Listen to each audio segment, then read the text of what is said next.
Seorang anak eh, berkembang terutama pada aspek kognitifnya. Sebagai seorang anak manusia, kita tahu bahwa hal yang paling spesial pada diri manusia adalah kemampuan berpikir atau kognitif.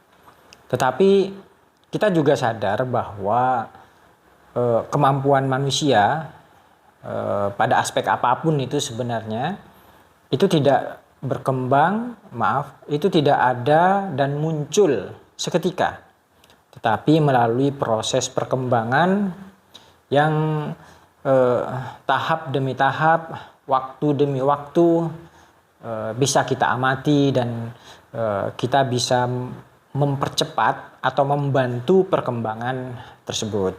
Nah, inilah fungsi daripada seorang guru atau seorang pendidik. Seorang pendidik nggak harus guru ya, tetapi yang paling utama ketika anak masih sangat kecil, pendidik yang utama adalah orang tua mereka sendiri. Nah, seorang guru harus memahami bagaimana sebenarnya perkembangan kognitif daripada para siswanya, sehingga dengan memahami karakter perkembangan kognitif tersebut, maka guru bisa membantu, bisa betul-betul memahami bahwa apa yang dilakukan oleh anak-anak mereka, apa yang dilakukan oleh siswa-siswa mereka memang benar-benar sesuai untuk tahapan perkembangan mereka. Memang proses belajar yang dialaminya itu sudah tepat. Nah, oleh karena itu ketika kita belajar ilmu pendidikan, salah satu yang harus dipelajari adalah bagaimana tahap perkembangan kognitif seorang anak. Ada satu teori yang sangat populer dipelajari oleh dunia pendidikan tentang perkembangan kognitif anak manusia.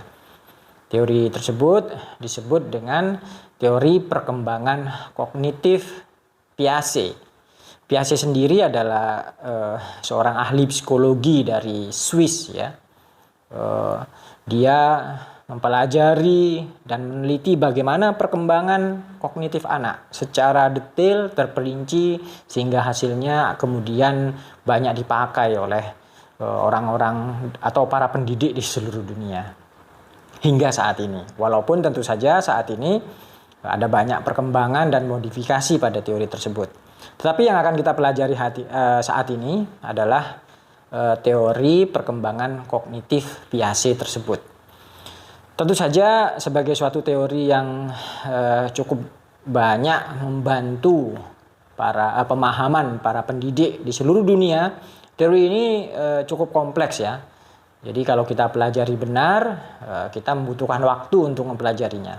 Tapi saat ini kita akan coba memahami dulu secara sederhana, secara ringkas bagaimana sebenarnya perkembangan kognitif anak menurut Piaget berdasarkan teori tersebut. Jadi tentu setelah ini kalian dapat mempelajarinya dengan lebih rinci lagi, dengan lebih mendalam lagi. Kita akan coba memahaminya secara lebih mudah. Menurut Piaget, perkembangan kognitif anak itu ada 4 tahap atau 4 fase.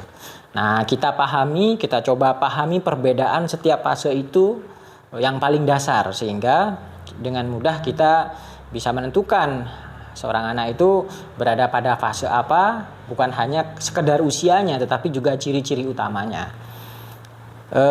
Mari kita mulai dari fase pertama ya, atau tahap pertama dari perkembangan kognitif anak. Yang pertama menurut Piaget adalah fase sensori motorik. Sesuai dengan namanya, ada 2 kata yang digabung menjadi satu di sini, yaitu sensori dan yang kedua adalah motorik.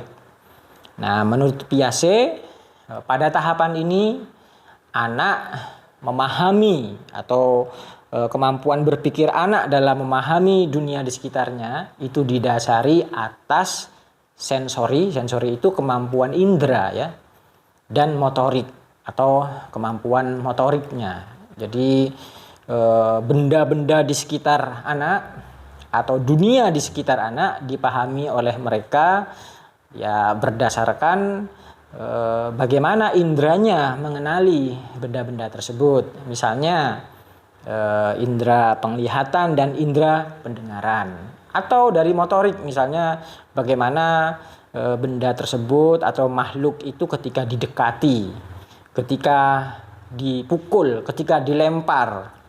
Nah, itu ya. Jadi berdasarkan informasi indrawi, sensori, dan ketika diperlakukan secara motorik, anak memahami benda-benda di sekitarnya. Ya tentu saja hanya benda-benda yang bisa diindra saja yang bisa dipahami oleh mereka. Mereka mulai mengenal dunia dengan menggunakan indera dan motorik mereka.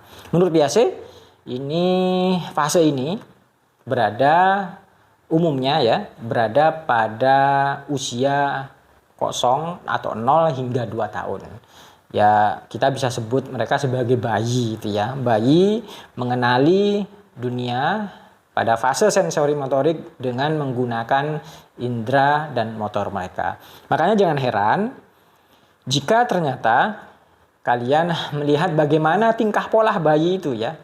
Jadi ketika ada benda, ya biasanya mereka akan mengamati, kemudian mengunyah, mengecap ya, menggigitnya, melemparnya. Demikian ya. Jadi semua itu bukan dalam rangka anak itu usil atau apa ya, tetapi memang begitulah mereka mengenali dunia sekitar mereka. Mereka mengenali orang-orang di sekitar mereka dari indera. Bagaimana suaranya, bagaimana ketika orang tersebut menyentuh mereka ya. Seorang ibu yang senantiasa menyentuh, menggendong, membelai, memeluk anak tentu saja akan menjadi sangat dekat pada anak. Karena ya ini adalah fase indrawi pada seorang anak.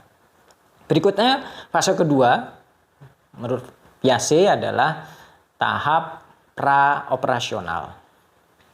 Operasional ini artinya adalah mulai bekerjanya logika ya. Jadi tahap praoperasional dapat kita artikan adalah tahap sebelum bekerjanya logika pada diri anak.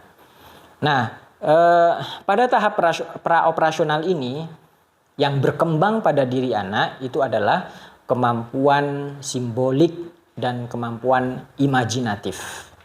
Nah, ini yang perlu dipahami ya. Jadi ketika di awal bayi itu anak mengenali benda-benda hanya melalui indera dan motoriknya ya.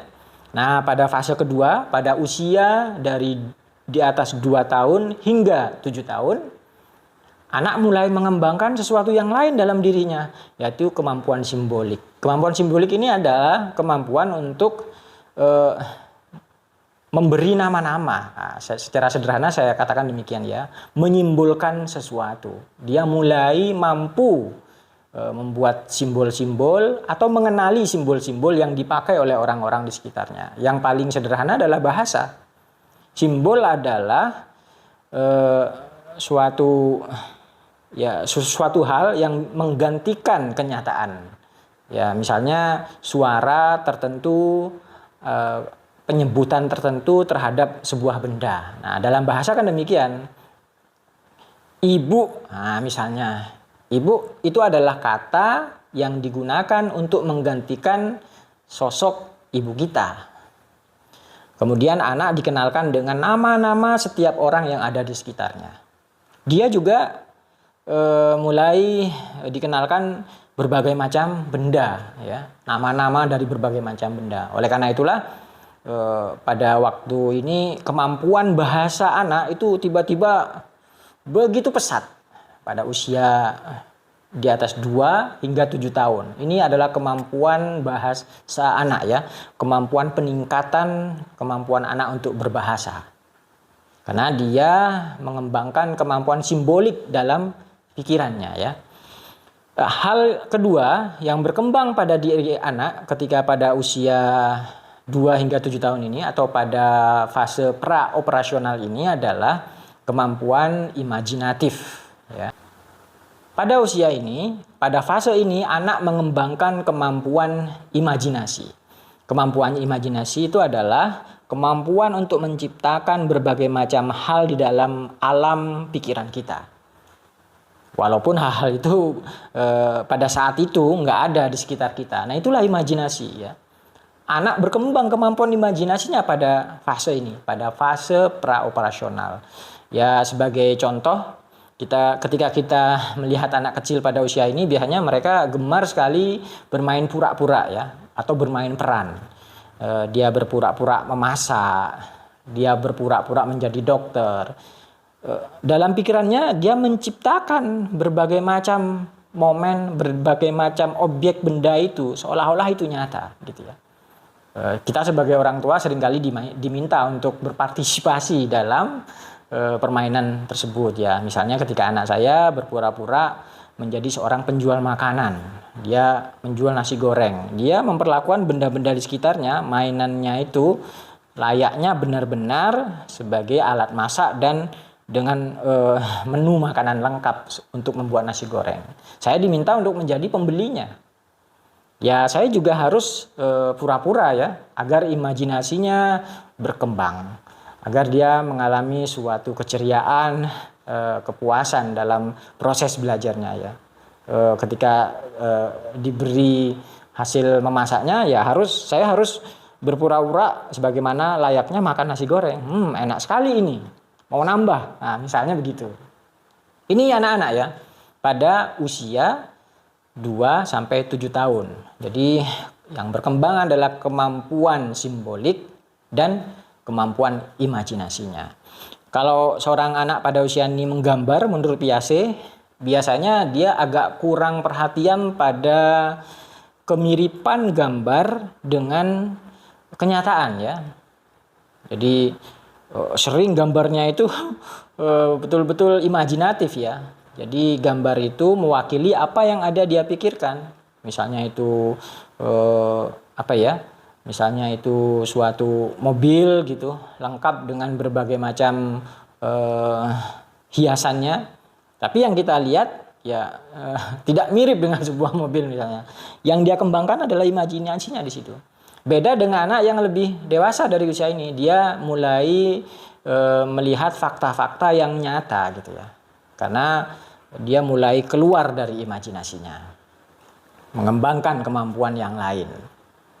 Tahap yang ketiga, tahap operasional konkret.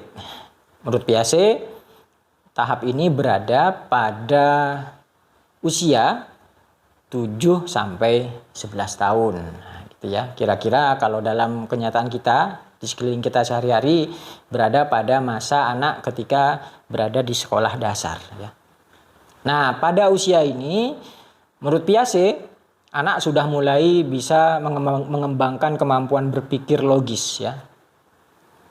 Kemampuan berpikir logis ya artinya mengurutkan benda-benda berdasarkan ukuran misalnya.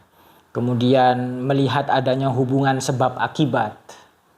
Mengelompok-ngelompokkan objek-objek berdasarkan karakter-karakter tertentu.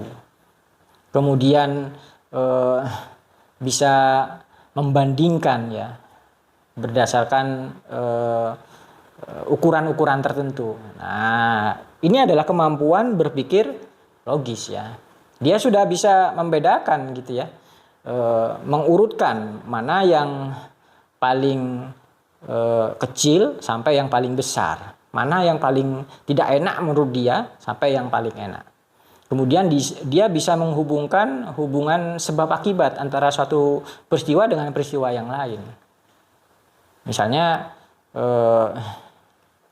kalau beli sesuatu berarti harus membawa uang. Nah, misalnya kalau tidak bawa uang maka kita nggak bisa membeli sesuatu. Nah, anak pada usia yang operasional konkret sudah memahami ini. Makanya dia lebih sadar bahwa kita harus punya uang dulu kalau menginginkan sesuatu. Ketika diberi penjelasan bahwa ayah sedang tidak punya uang, yang berada pada usia operasional konkret lebih bisa menerima gitu ya. Karena dia tahu betul mungkin orang tuanya nggak punya uang. Berbeda dengan anak yang berada pada fase pra-operasional. Bisa jadi dia kurang bisa memahami bahwa orang tuanya nggak punya uang sih. Tapi yang dia tuju betul, yang dia inginkan adalah mainan atau makanan itu yang harus dibeli itu. Dia nggak peduli orang tuanya.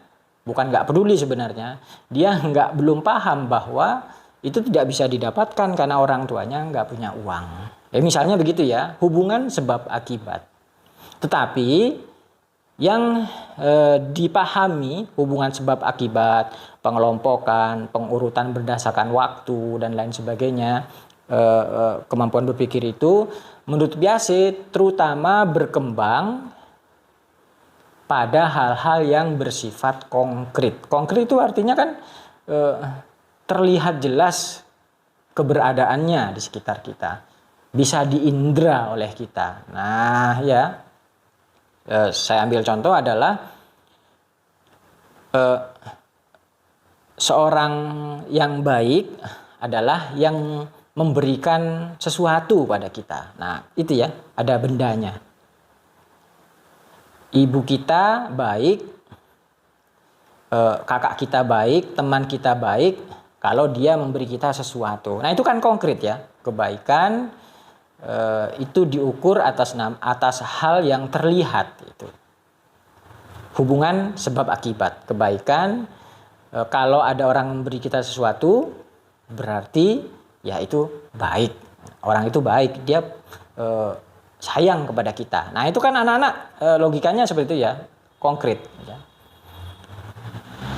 Nah ini atau misalnya logika konkret yang lain, kalau saya punya suatu barang, kemudian saya punya barang yang lain, maka sekarang saya punya dua barang ya. Operasi matematika tetapi konkret ya, penjumlahan, perkalian, pembagian, pengurangan, nah itu ya. Itu kan operasi pikiran juga, operasi matematik. Nah biasanya karena sifat mereka yang konkret, nah para orang tua, para guru juga mendekati proses belajar anak, membantu proses belajar anak itu dengan hal-hal yang konkret alias bisa diindra. Seperti misalnya ketika mengajarkan penjumlahan, ya ada benda-benda yang dipakai untuk membuat anak paham kalau penjumlahan itu seperti apa operasinya. Kalau pengurangan itu seperti apa operasinya. Dibawakan benda-bendanya secara konkret. Atau misalnya ketika anak dibawa ke suatu tempat, dia melihat sesuatu yang tidak nyaman, misalnya sampah yang bertebaran membuat bau ya. Ya hal konkret itu bisa langsung membuat kita mengajarkan kepada anak bahwa ya kalau buang sampah kayak gini baunya jadi gak enak, nah gitu ya. Itu akan tertanam pada pemikiran anak bahwa membuang sampah mengakibatkan kondisi lingkungan menjadi tidak nyaman. Sulit untuk memberi dia pemahaman kalau hal tersebut belum konkret ya. Artinya sesuatu yang harus diciptakan dulu dalam pikirannya. Kenapa? Karena menurut Piaget, anak masih belajar mengembangkan kemampuan logika dia, kemampuan berpikir dia pada hal-hal yang bersifat konkret. Yang keempat, perkembangan terakhir dalam penelitian Piaget adalah fase operasional formal. Nah, formal ya. Jadi tahap terakhir ini menurut Piaget antara 11 sampai 15 tahun ya. Di atas itu ya terus berkembang kemampuan logikanya sampai benar-benar matang gitu ya dan berkembang. Tapi penelitian Piaget memang pada anak-anak. Pada usia 11 sampai 15 tahun berkembang suatu kemampuan baru pada diri anak, yaitu kemampuan untuk menggunakan pikirannya pada hal-hal yang bersifat formal atau abstrak. Abstrak itu kan artinya belum benar-benar bisa diindra ya. Tetapi dia bisa membayangkannya dalam pikirannya. Kemungkinan ini kan berkaitan dengan tadi ya, kemampuan imajinasinya dia. Tetapi ketika dia mulai belajar kemampuan berpikir pada fase awal kemampuan berpikir yaitu operasional konkret, dia masih menggunakan kemampuan berpikir itu pada hal-hal yang bersifat indrawi saja, yang bersifat konkret. Baru ketika sudah mulai establish kemampuan berpikirnya itu, barulah itu digunakan untuk hal-hal yang juga bersifat abstrak. Hal yang bersifat abstrak itu misalnya begini ya. Dia sudah bisa membayangkan banyak kemungkinan yang terjadi pada suatu peristiwa. Nah, itu ya. Kalau anak yang bersifat operasional konkret, nggak bisa itu dilakukan. Atau sulit untuk dilakukan. Dia belum bisa melihat adanya banyak peluang gitu ya. Banyak kemungkinan ketika sesuatu terjadi. Sebagaimana contoh misalnya ketika ada buah yang jatuh ya dan buah itu busuk ya, anak yang berada pada usia operasional konkret melihat itu ya, misalnya ketika sehari-hari dia melihat buah jatuh karena dihembus oleh angin yang keras. Misalnya sebelum itu dia setiap hari melihat banyak mangga jatuh ya ketika angin kencang gitu ya. Ya dia hanya bisa menduga atau memikirkan bahwa buah jatuh itu karena ditiup angin yang keras gitu ya. Tetapi anak yang berada pada perkembangan operasional formal sudah bisa memahami adanya kemungkinan-kemungkinan lain. Dia bisa menciptakan dalam pikirannya ada kemungkinan-kemungkinan lain ya. Walaupun bisa jadi dia belum pernah melihatnya. Misalnya dia pernah mendengarnya dari orang gitu ya. Atau dia menciptakan sendiri, misalnya ya buah jatuh.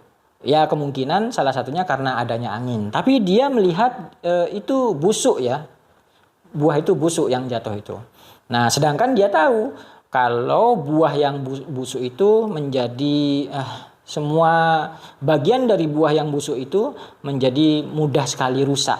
Nah anak itu bisa memiliki persepsi yang berbeda, bisa memiliki jawaban yang berbeda, atau bisa membuat hipotesis atau dugaan yang berbeda daripada sekedar buah yang dikenai oleh angin yang keras. Tetapi dia jatuh sendiri karena busuk gitu ya. Tangkainya menjadi sangat mudah untuk lepas. Nah, karena anak pernah melihat buah yang busuk dan bagian-bagian dari buah yang busuk itu ternyata mudah sekali lepas. Nah, itu ya. Dia mampu membuat hipotesis. Dia juga bisa memahami sesuatu tidak hanya sekedar yang terlihat. Misalnya begini. Seperti yang saya ceritakan tadi, anak yang berada pada usia operasional konkret memahami bahwa kalau ada orang memberi kita sesuatu, ya berarti orang itu baik, gitu ya. Teman kita, ibu kita, ayah kita memberikan sesuatu yang kita inginkan, yang kita suka, itu baik. Tapi anak yang berada pada usia formal, operasional formal, sudah mulai melihat adanya perspektif yang berbeda, itu misalnya. Ternyata orang tua kita tidak memberikan barang yang kita suka itu karena mereka juga baik. Kenapa? Karena misalnya makanan itu kalau kita makan saat itu kita menjadi sakit flu, nah itu misalnya ya. Atau secara jangka panjang makan itu nggak begitu sehat. Ya. Nah ini contoh bahwa ya anak pada usia berpikir formal dan berpikir konkret itu ternyata ada sudut pandang yang berbeda. Ini harus dipahami ya. Ketika mengajarkan sesuatu kepada anak SD, anak SMP atau anak SMA, kita harus menyesuaikan dengan kondisi mereka. Apakah mereka masih berada pada tahap berpikir konkret atau sudah berpikir formal. Kalau masih berpikir konkret, kita harus banyak menyediakan hal-hal konkret pada di depan anak. Misalnya contoh-contoh nyata, objek-objek yang dibawa langsung gitu ya. Untuk menjelaskan suatu pelajaran, suatu konsep misalnya. Entah itu matematika atau IPA, nah, misalnya demikian ya. Sebaliknya kalau anak-anak yang sudah formal, kita sudah bisa mengajarkan mereka hal yang bersifat abstrak. Mengajari mereka untuk membuat hipotesis, mengkreasi pemecahan masalah gitu ya, dengan berbagai macam kemungkinan yang berbeda ya. Mengajari mereka teori-teori yang abstrak. Nah, ini ya. Jadi itu ya perbedaan yang mudah kita pahami antara fase-fase perkembangan kognitif anak berdasarkan teori Piaget. Saya ulangi, ada 4 tahapan. Yang pertama adalah tahap sensori motorik, di mana anak memahami alam atau dunia di sekitarnya melalui indera dan motoriknya. Yang kedua adalah fase praoperasional, di mana kemampuan anak betul-betul terfokus pada kemampuan simbolik, terutama adalah bahasa dan imajinasinya, gitu ya. Yang ketiga, fase operasional konkret, di mana anak mulai berkembang kemampuan berpikirnya, berpikir secara logis, tetapi khusus atau terutama pada hal-hal yang bersifat konkret atau ada di sekitar gitu ya, terindra gitu, atau yang bersifat kuantitatif. Yang keempat adalah fase operasional formal atau fase berpikir formal, di mana anak-anak sudah mulai mengembangkan kemampuan-kemampuan berpikir yang untuk hal-hal yang bersifat abstrak.